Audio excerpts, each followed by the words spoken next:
Hello everyone, I'm alive. It's been 3 weeks. I took my sweet time doing this video because I had a lot of healing to do. I still have a lot of healing to do. But this grand plan of like popping out videos 24 hours, 48 hours later, no, I slept a lot. Post surgery, you just want to sleep. I've heard that in so many videos, and it's no joke.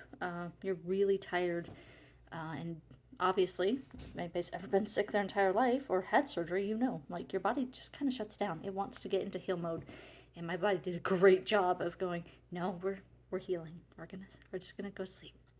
So post surgery, uh, everything went great. Surgery went great. I went to the surgical suite attached to my doctor's office, and from there, you're moved into a separate room in that same surgical suite, which is your private quarters, with my overnight nurse, Christina, my angel, um, who came in and stood guard over me all night and graded me an A plus plus on being her patient because I was pretty much unconscious the entire time. I was no bother to her. I was too busy healing. So we had a little chat in the morning once I was finally kind of not as out of it as it had been all night, just snoozing away.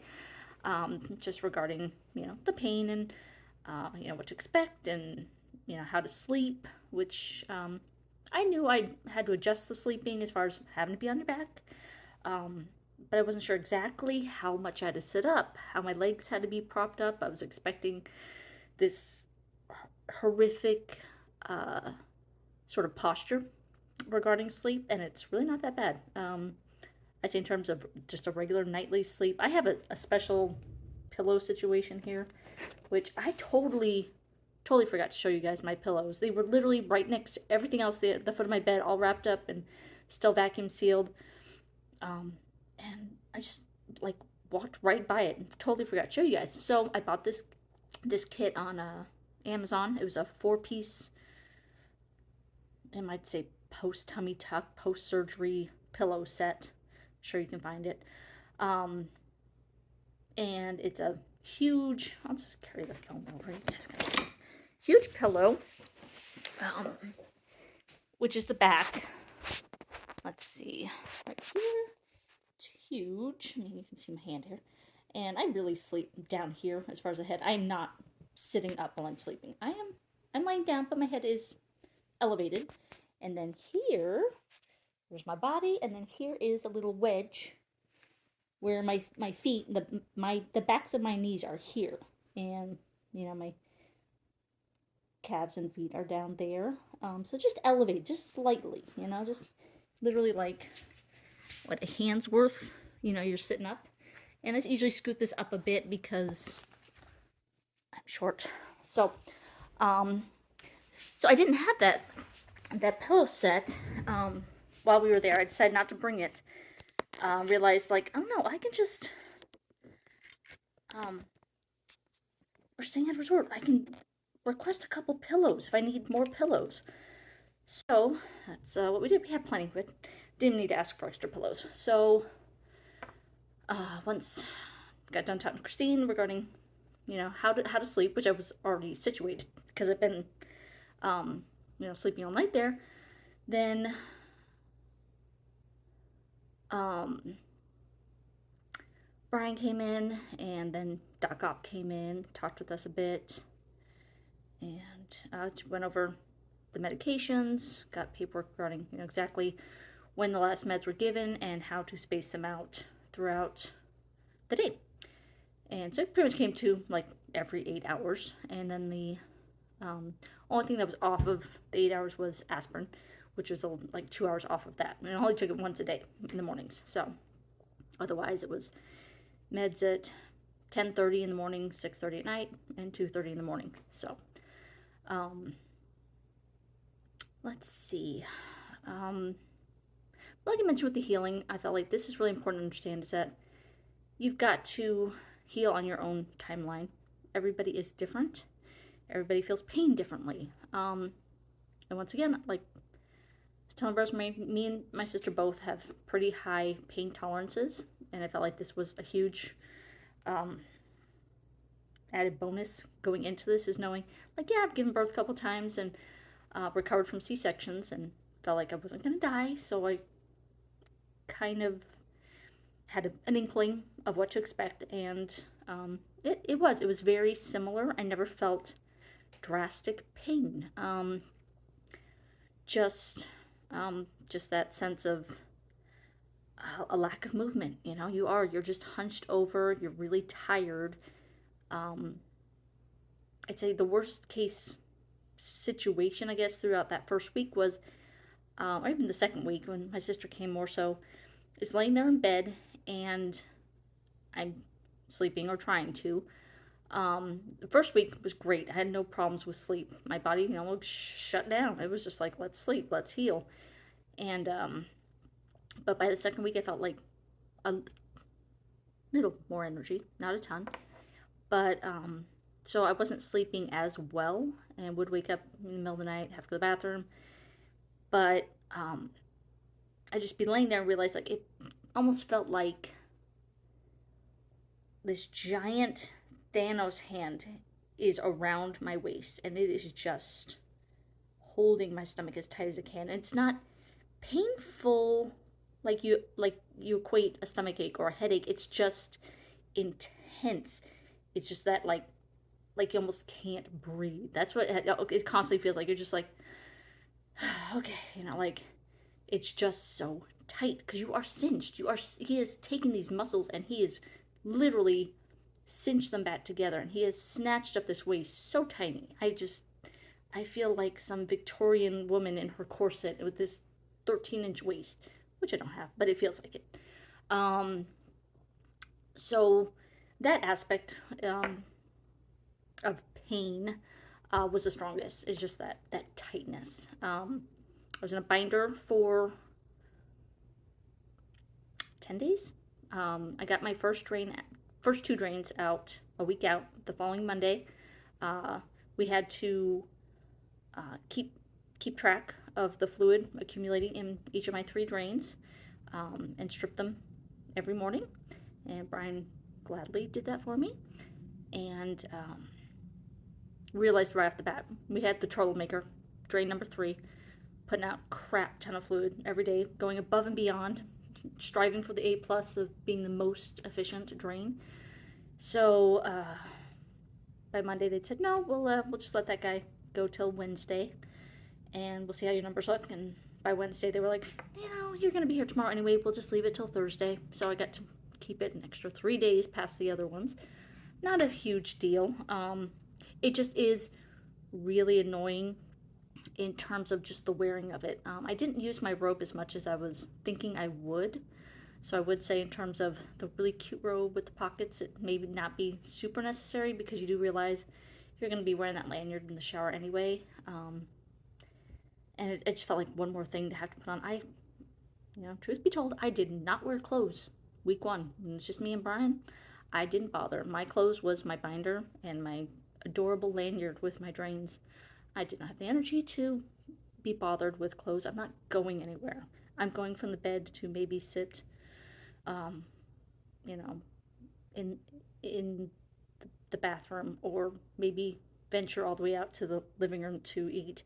Other than that, I didn't leave the hotel room until the day we picked up my sister, and I did want to get out. I felt like I could actually walk to the car and get in the car. So,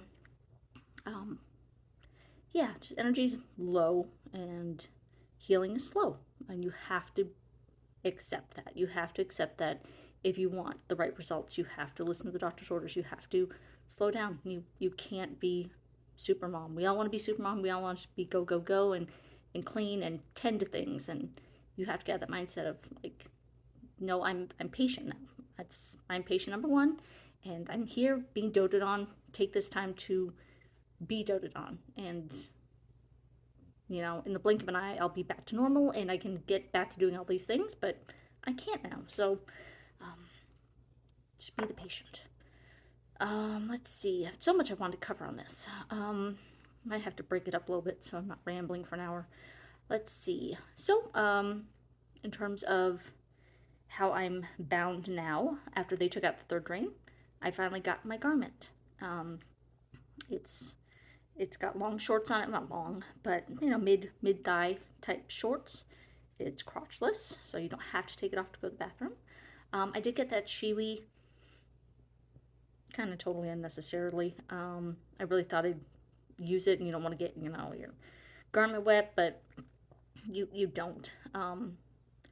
I used it a couple times, realized, like, yeah, that's just one more thing to deal with. I can just sit down and pee. It's not a problem. So I'd say that would be one unnecessary purchase. It's cute, and I guess if you're a super camper, maybe it's worth it, the novelty of it, but that's not me. I like a trailer. I'm not going to be hoofing it in a tent in the woods. So there's that.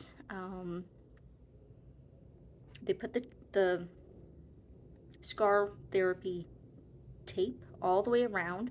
Like I said, I got the Flankplasty, so my tummy tuck scar extends to my back, and it was supposed to go to about where your thumbs go on your back when you have your hands on your hips. But that morning doc said I might need to extend that a little bit for ideal results. And I said, well, since you're the doctor and I'm not, you do what you need to do to make me look my best. I 110% trust you. He's like, glad to hear that. I just want to make sure you understand that. And I said, I do, and I don't care. It's a scar, and it's going to get covered. And so he did. He did extend it a little bit. It's probably another thumb's worth extra, so it is a bit longer. It's not a full body scar, but it's pretty close. And it's fine. I don't care. I'm not gonna see it. It's gonna get covered with my underwear. It's gonna get covered up with a bathing suit. And he's a plastic surgeon. It's gonna be the best scar it can be. So where I'm going with this is that tape that they put on me is gonna be on me for a month. But little pieces over time start to lift, they get wet, and they start to peel up. And they'd said that's perfectly normal, and it's also perfectly fine to snip away the pieces that start to lift. So over the course of the next week, we did have some lifting, tiny little pieces we have to cut. Now that we're almost a month out and 3.5 weeks out, we have major movement in that tape. And because of the garment getting pulled up and pulled down every day, I have to shower every single day. Tape's starting to really move. Like, there have been pieces that roll, and those I've been able to just kind of leave alone. They're not doing anything. But some have rolled like up and over the scar. They're not doing anything. So we've been having to cut those pieces off.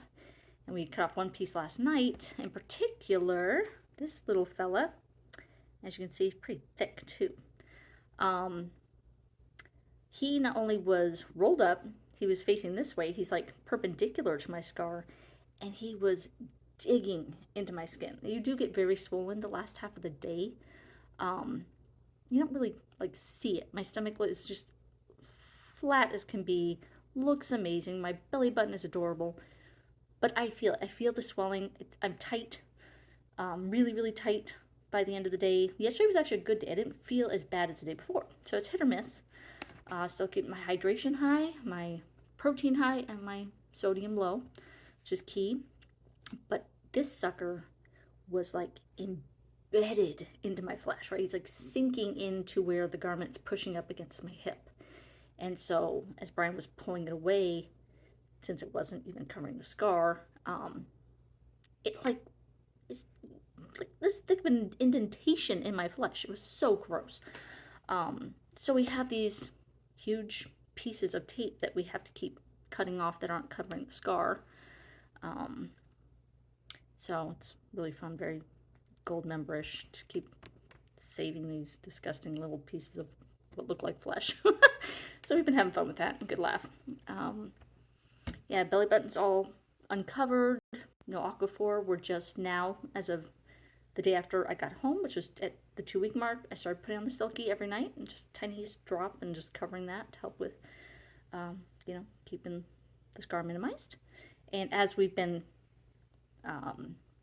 cutting off those pieces that keep rolling up over the scar on my back and hips, been applying the tiniest little bit of the Silky, which technically I'm not supposed to apply until the 1 month when all the tape comes off, but since we've been cutting off these pieces, figured might as well apply them to the pieces that are exposed. I mean, that's the point. So there's that. I'm going to go over a long list of things. Like, I rewatched my videos to talk about the things that I packed and what worked, what didn't. So, shower chair, 100% needed. I used it the entire time we were there. Since my sister was there and she was super helpful, I'm like, why not use it? You know, why force myself to stand and make it extra hard? I didn't start showering until I got home, and it was doable. The sweater, the Mickey sweater, it was freezing at the Disney park. That worked out really well. So, and I wore it home on the airplane because airplanes are just always freezing. So, absolute mandatory. Seatbelt pillow, absolute. Worked out great on the airplane. I was a little concerned that maybe one of the stewardesses would notice like there's something weird where the seatbelt is. They didn't even notice. They probably just look for that metal, make sure it's there. Along with that, with my little Slothy, I didn't use him on the way out, but I did use him on the way home. He knocked me out. I was out for like the first hour and a half of that flight. That worked out phenomenally. Ice pack pillow, obviously, as I discussed before, you're not using that ice. That's a no-go. But I ended up using this guy by himself.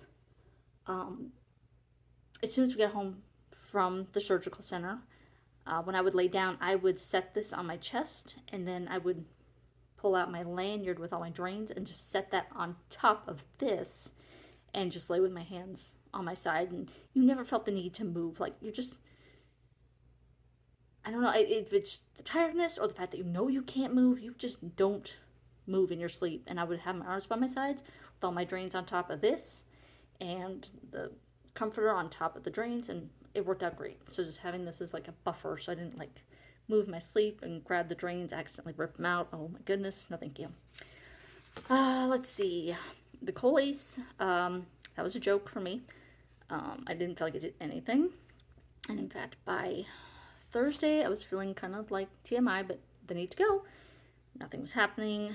And Friday, once again, nothing's happening. And by Saturday, it was like, okay, I had made the mental commitment. I'm not leaving this bathroom until something happens. So I sent Brian on a quest to CVS, and I'd said, we need something that's actually going to like get the work done.